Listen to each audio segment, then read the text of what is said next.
Are you ready to unlock your full potential and maximize your productivity? Look no further than Productivity Smarts, the ultimate audio podcast hosted by renowned productivity expert Gerald J. Leonard. In every episode, Gerald shares captivating stories, invaluable tips, and cutting-edge strategies that will transform the way you approach productivity. Whether you're looking to reduce stress, overcome overwhelm, or simply get more done in less time, Productivity Smarts has got you covered.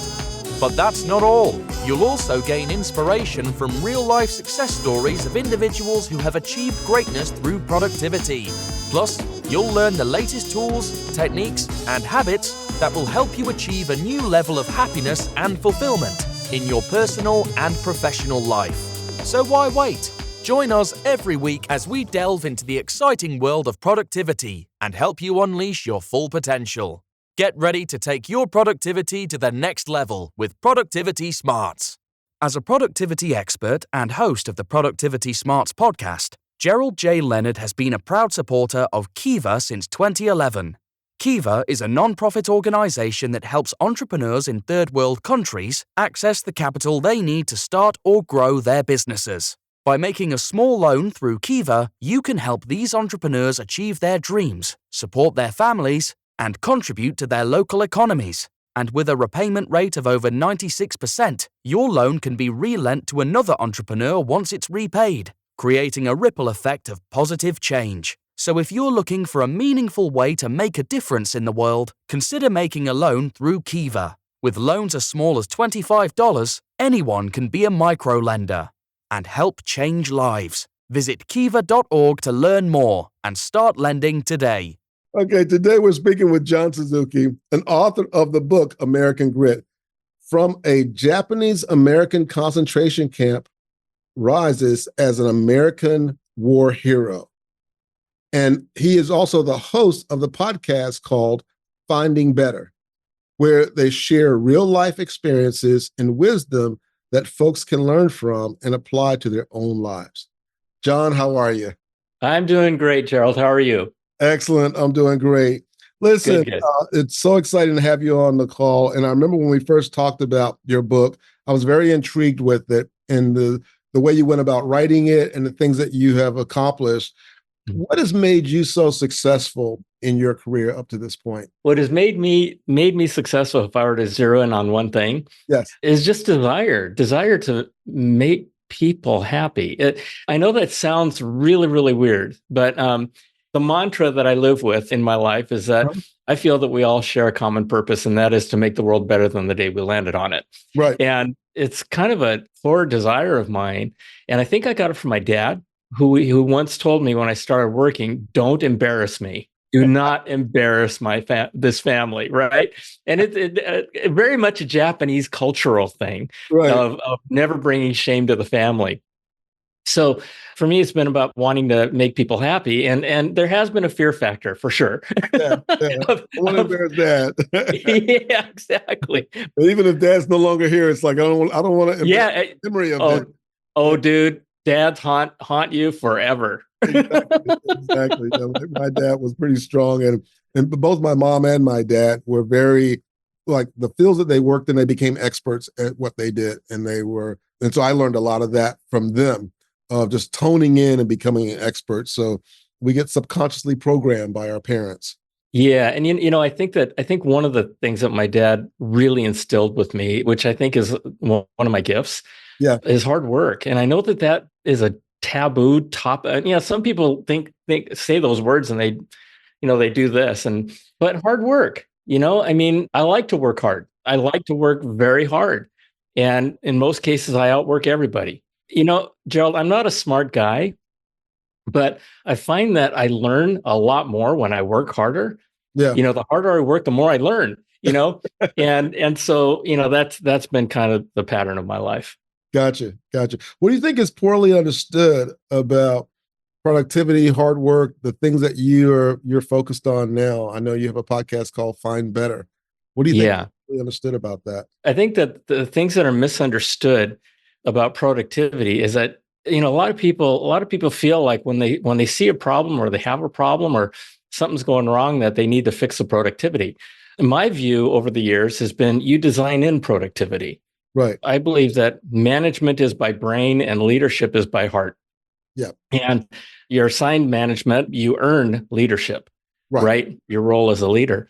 And so I think that in terms of productivity, it all has to do with people. And of course, there's tools involved. And of course, there's processes and things like that.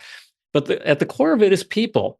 Right. And figuring out how you're going to motivate those people and lead those people and get those people to want to be productive and designing that in. And again, the productivity part of it, some people mistake productivity with management.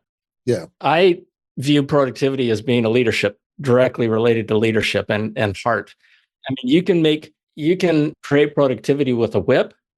Yeah. Or you can create productivity by inspiring people and getting them to want to work hard and want to move the ball forward and want to be productive and want to hit their goals, right?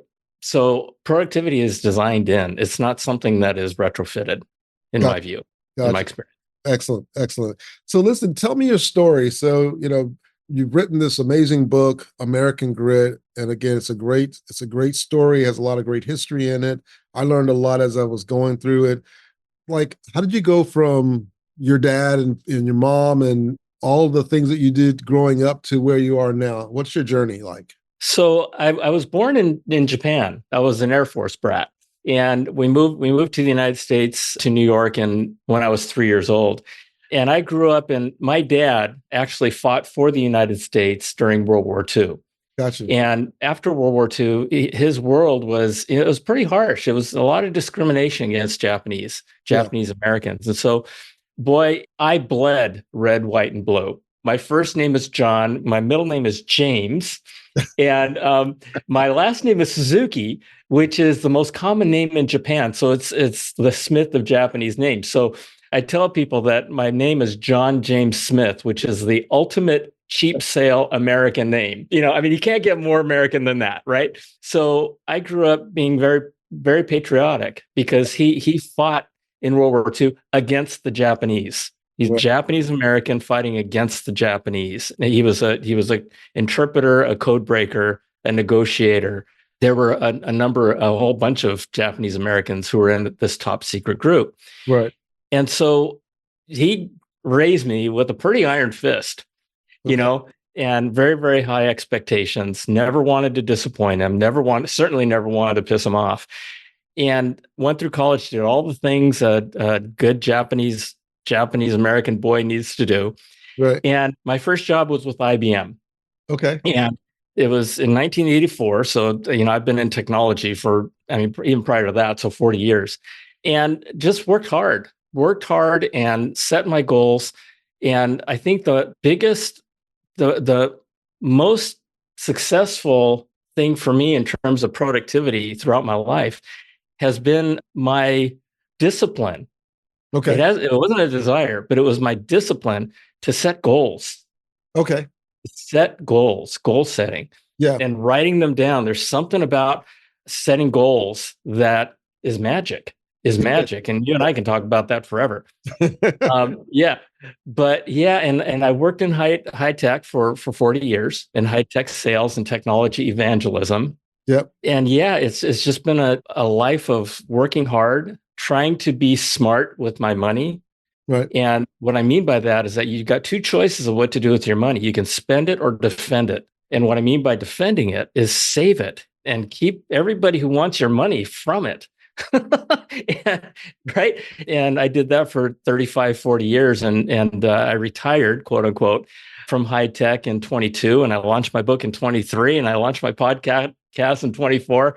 And I'm just having the time of my life. And I'm able to meet and work with folks like you, Gerald. It's just amazing. Excellent. Well, sounds like you made a lot of smart decisions. I think you did your dad proud.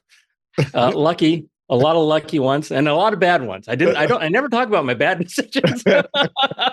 Those are the stepping stones and learning opportunities. That's right. So speaking of your book, I really want to take a deep dive here. Okay. Because again, I always, if I bring an author on and have a book, one of the pledges I make is I'm going to investigate your book. I'm going to come up with questions from your book. And yours was really interesting because you went back, and I liked in the beginning where you were looking for someone to talk to and you couldn't find anyone, but you found a widow. Yes. Shiro. Of Shiro Kishino, yes. And you were able to get obviously a lot of information from your research and from the conversations about his life and about him falling in love and all the journey that he was on, and going to Chicago, and going to was it Camp Happy or Camp Shelby? Camp Shelby, yeah. Camp Shelby. Camp Harmony. Camp Harmony that's the name. Oh, Camp Harmony. Yes, that was a staging center for the concentration camps. So all of that was really intriguing to, you kind of took us into that experience. It was like watching a movie, really. It was really interesting. So you did an amazing job. So thank you. That being said, how does the concepts of productivity intersect with the theme of your book? Well, it's the core storyline, if you will, had to do, I knew about the Japanese American concentration camps during World War II. And I knew about the men who became part of a segregated Japanese American war unit called the 442nd, who went on to become the most decorated war unit in the history of the United States for its size and duration. Unbelievable story. What I didn't know was that there were men who actually volunteered out of the camps to fight for the United States Army, the same army that put them into those camps to begin with, and became some of the most decorated war heroes in the history of the United States. And it's an amazing, amazing story of going from not only nothing, but having everything taken away from you, right? Losing your home, losing all your belongings, losing your job and businesses and farms and everything, right? And all of the folks there, 120,000 people who were thrown into these camps. Yeah. Lots of people had everybody had different reactions to it. Some people blamed others, the government, their friends, or the people who didn't support them. And, when you blame people or certain things for your circumstances, you become a victim. Right. You become a victim. And one of the biggest lessons that I learned from this is that with these people who volunteered and went to war, while their families stayed in those camps and were under armed guard, these guys chose to take control of their own lives. Yep. These guys chose not to succumb to victimhood, but to get out and, for lack of a better term, be productive. Right. And what I mean by being productive is getting out, because their vision for their life was not spending the rest of their lives in a concentration camp. Exactly. And so it's one of those things where for them, Denzel Washington is one of my favorite actors. I mean, I love his acting, but he strikes me as a man who has a tremendous depth of character. Yep. A quote that I heard from him said that ease is a greater enemy to progress than hardship. Yes. And you think about that and you go, right? And so you talk about hardship that these folks in the camps, faced. I can't think of a greater hardship than being stuck in the middle of the desert or some swamp, and all of a sudden, what are you going to do? And they basically decided that they were going to put their lives on the line. Yeah. And as I assess that, it's that vision and it's that leadership, because I mean, you talk about needing to find leadership for a bunch of people to go out and go to war. Right. Right.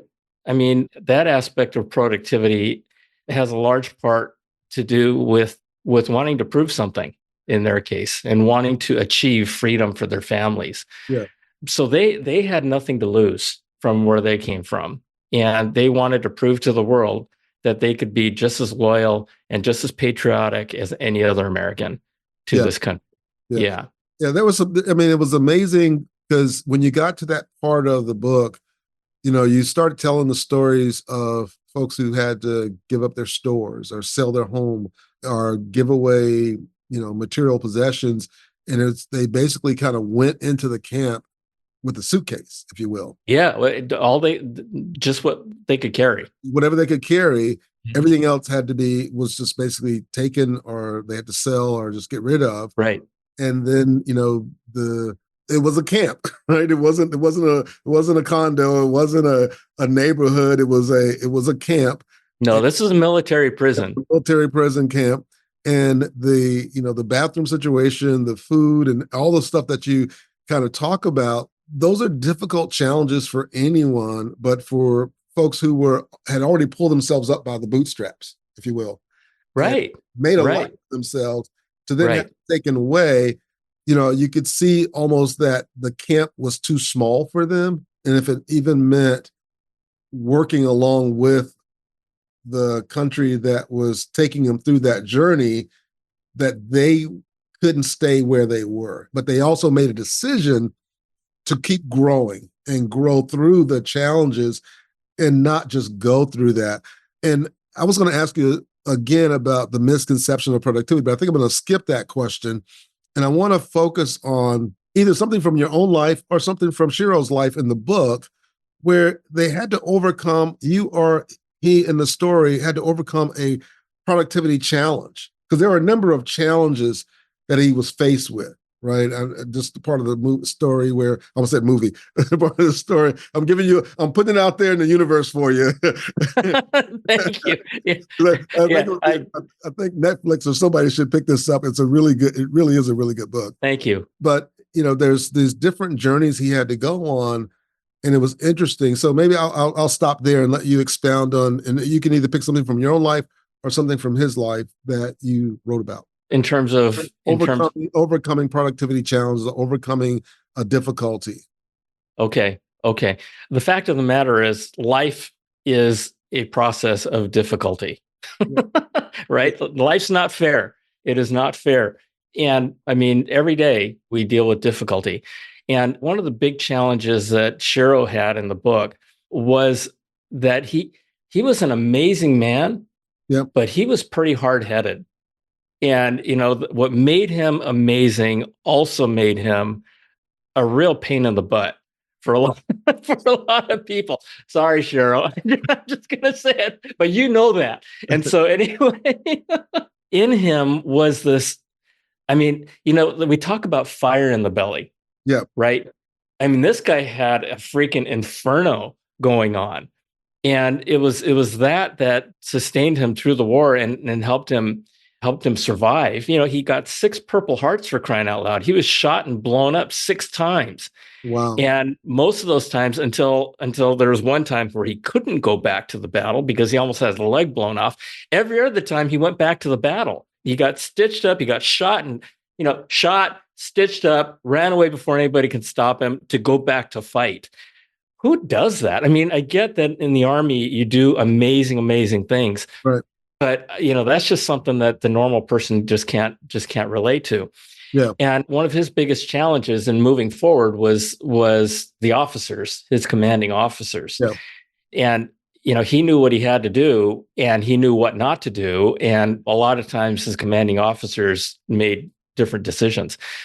And so I think for me, and especially with people who really want to get things done, right? Working with the leadership, working with the management, and understanding where they're coming from is really, really important.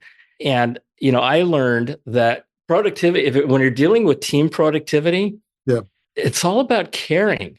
It's all about caring. I live by the saying, they don't care how much you know until they know how much you care. Exactly. Okay. And when you're a leader and you care about your people, you care about their aspirations, you care about what their interests are, you care about what their career goals are. And when people understand that, it becomes a different level of working together.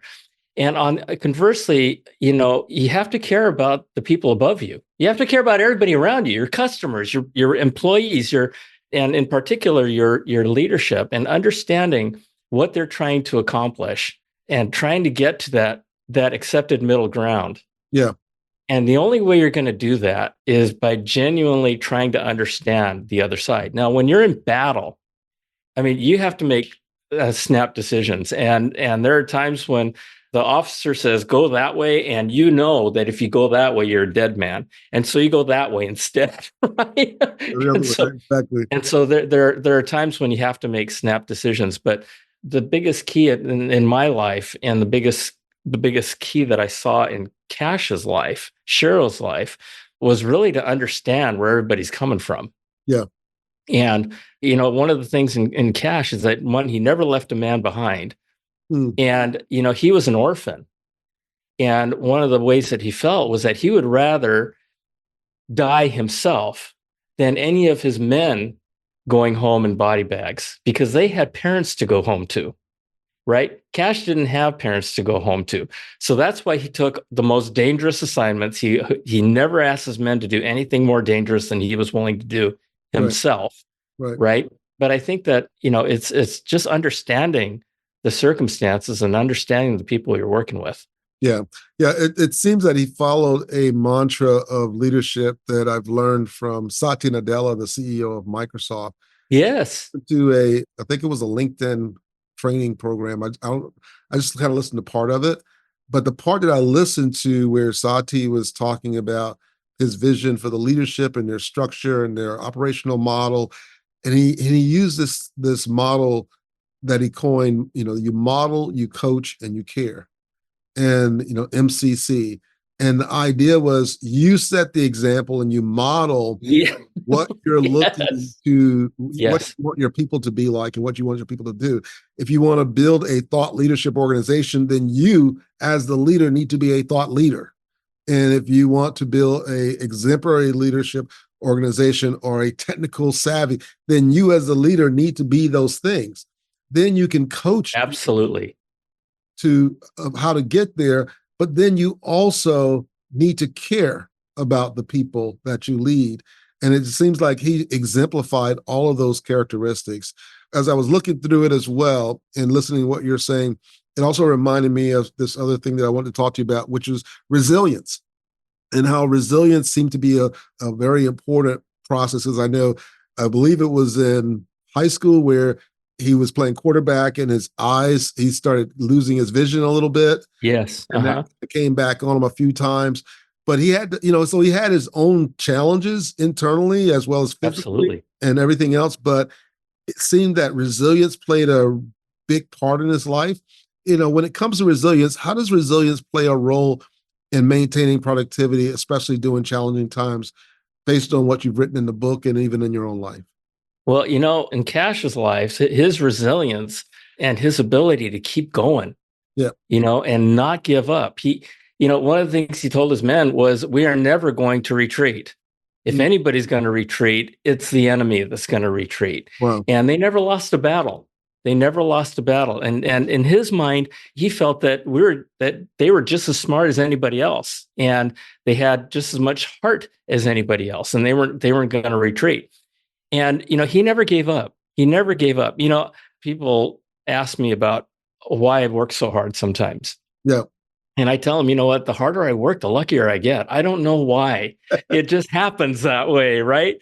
But not giving up. I mean, no matter what it is you're doing, walking across the street, you may stub your toe. Don't give up. Right? I mean, and life is tough. But you keep going at it. You keep pushing hard.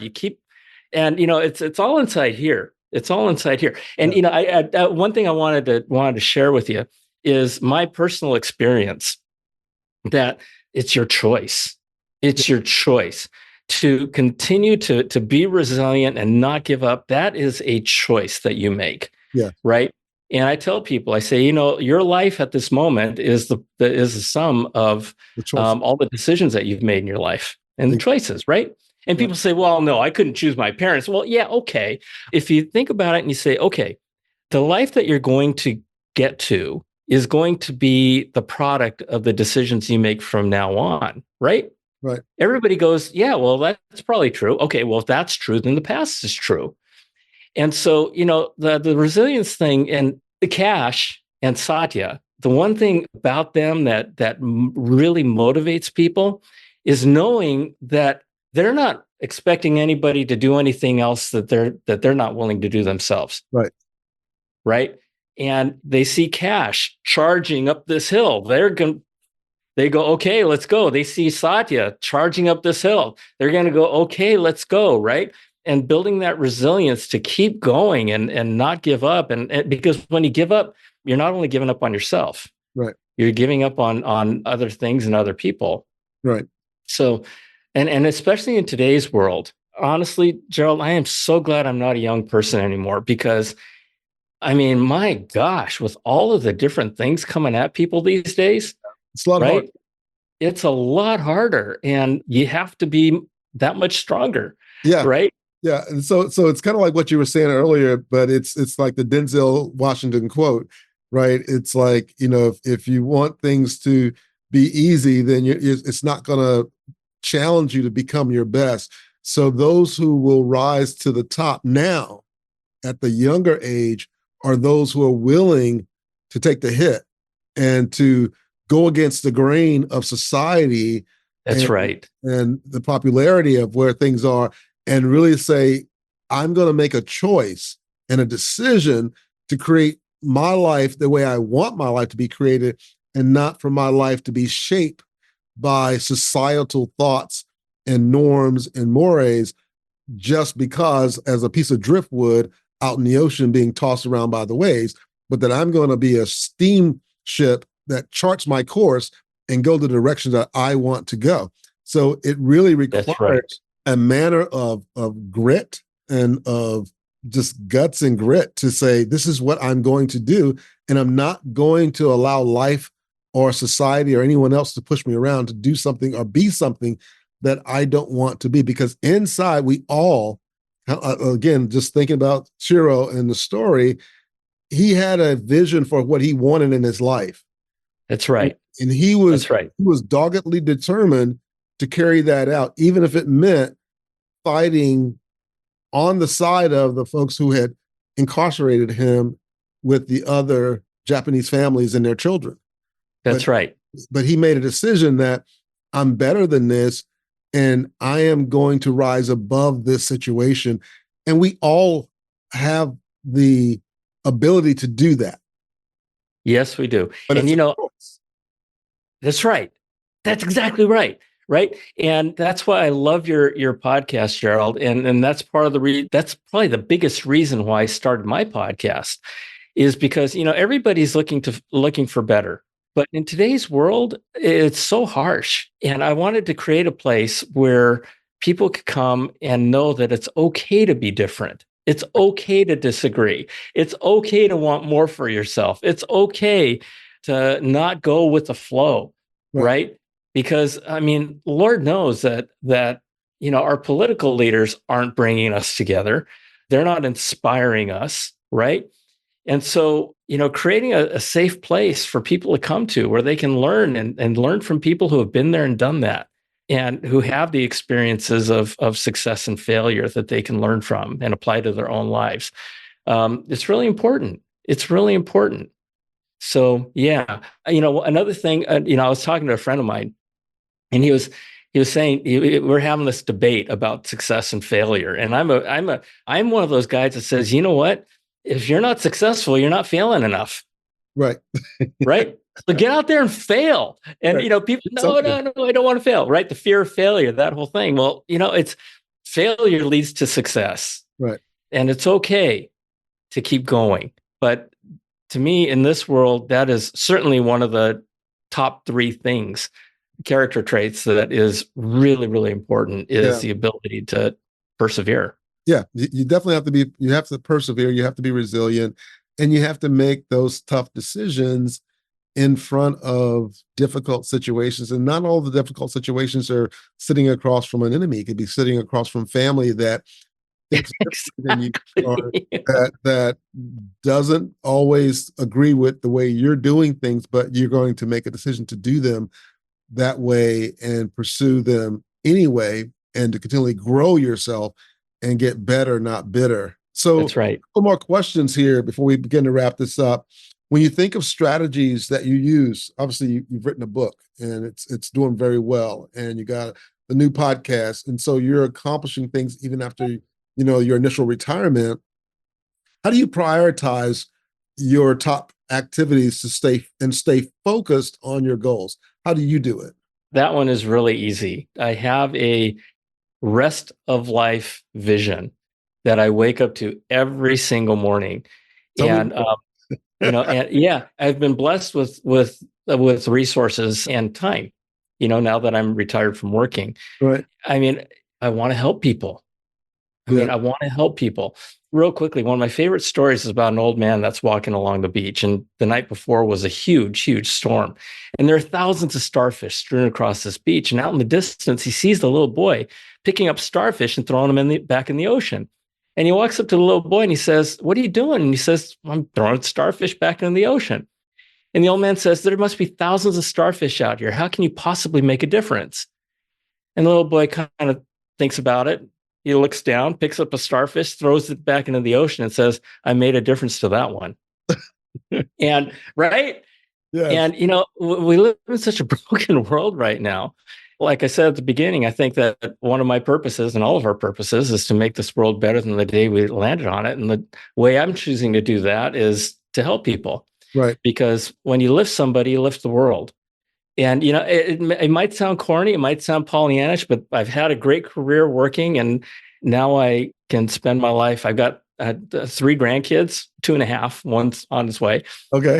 That's what instantly that it gets me up in the morning. I mean, I'm up at 5:30 every morning, and when I wake up, I'm just up and I'm on my computer and I'm trying to figure out, okay, what can I do better? Right. So have a reason. Have a reason. And you know what? Don't give up your passion. Don't give up your interests. One of the greatest things towards productivity that I used to live with was really encouraging my people to go on vacation, really encourage them to pick up, do on the side the things that you want to do, because you know what? It makes you a better employee. Right. When you're able to go off on vacation, you're able to just let that stuff go, right, at work. And all of a sudden your mind it starts filling in blanks when you don't block it off. And I see people come back to work and I go, "Where'd you come up with that?" Well, you know what? I thought about it while I was on vacation. Right. That's an interesting concept because, and again, that's a lot of what my podcast is about, which is the productivity smarts piece. And what that principle is that when you're dealing with something, right, we have our conscious mind. And if you put your feet together and draw a circle around them, that's the size of your conscious mind. If you put a pencil in the middle and go out 11 miles and draw a circle all the way around you, 11 miles wide, that's like your non-conscious mind. Okay. And so what we do is if we have a challenge or a difficulty or we're working on a problem and we wrestle with it consciously and then go, okay, you know what? I'm going to let this go and let the rest of my mind take over. And we go on vacation, or we go hit some golf balls, or we go take a walk, or we go take a bath, or we do something other than what we were working on. And we let the other part of our mind that is so much more vast and connected and everything. Absolutely. It will find the answer for us and bring us solutions that we would have never thought of. But if we try to effort our way to the solution, we always come up with subpar solutions. That is amazing. I've never heard it explained like that, Gerald. That's why that works so well.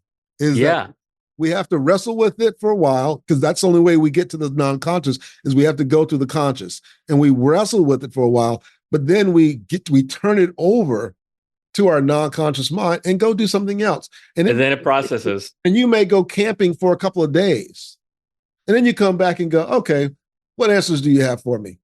And just stop and let that little still voice start talking to you. And pretty soon you start downloading all this information and ideas about that solution or that issue that you were dealing with that you would have never come up with if you hadn't turned it over to the power of your mind, because we're all geniuses. And it's basically us tapping into it. And so as I look at your book and I look at the story, I was really fascinated with the book, the story. I was fascinated with you as a person from a standpoint of hearing these stories, but then for yourself, it really didn't touch your family, but you felt compelled to get in touch with this story. Because most people who will write a book like this that gets that deep, it's because, well, it happened to someone I know in my family. You didn't have that, but you were still moved by that. I absolutely was. And it's such a part of our history. And everything in my book is true, by the way. I call it the greatest superhero love story ever lived.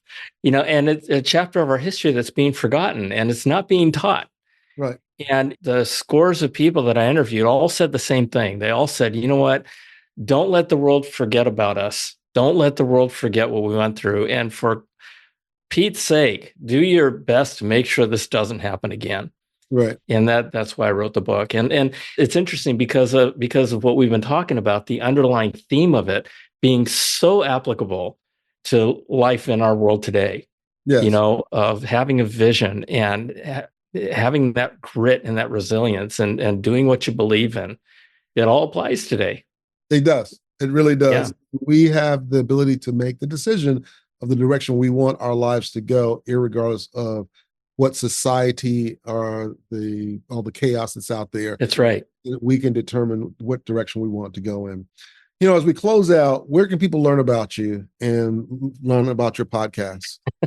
So my podcast is called Finding Better, and my website is johnsuzuki.com, just like the motorcycle, johnsuzuki.com. So you can go there, and it's got everything and probably a lot more than you ever want.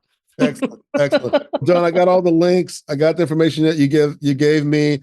I have thoroughly enjoyed our conversation. Again, I would recommend that if you're listening to this podcast and you want a really good read, and one that's not just a good read where you're going to learn some things, but where your heart's going to be moved, and you're also going to get in touch with a piece of history that you probably didn't know anything about at a really intimate level, you got to pick up American Grit. John, thank you so much for being on my podcast. I really enjoyed our conversation. Gerald, it's been an honor and a pleasure. Thank you so much. You're welcome. If you're enjoying the content and finding it valuable, we would appreciate it if you could take a moment and leave us a review. Your feedback is important to us and helps us reach a wider audience. If you leave us a 5-star review, it would mean the world to us. Not only does it help us improve the podcast, but it also helps us attract more sponsors and grow our community. Thank you again for your support and for listening to the Productivity Smarts podcast. Thank you for tuning in to Productivity Smarts, where we help you achieve your goals and live your best life. We hope you've gained valuable insights and actionable strategies to boost your productivity and increase your happiness and fulfillment. Remember to apply what you've learned and keep striving towards your goals. And if you haven't already, be sure to subscribe to our podcast for more inspiring episodes and expert advice from our host, Gerald J. Leonard.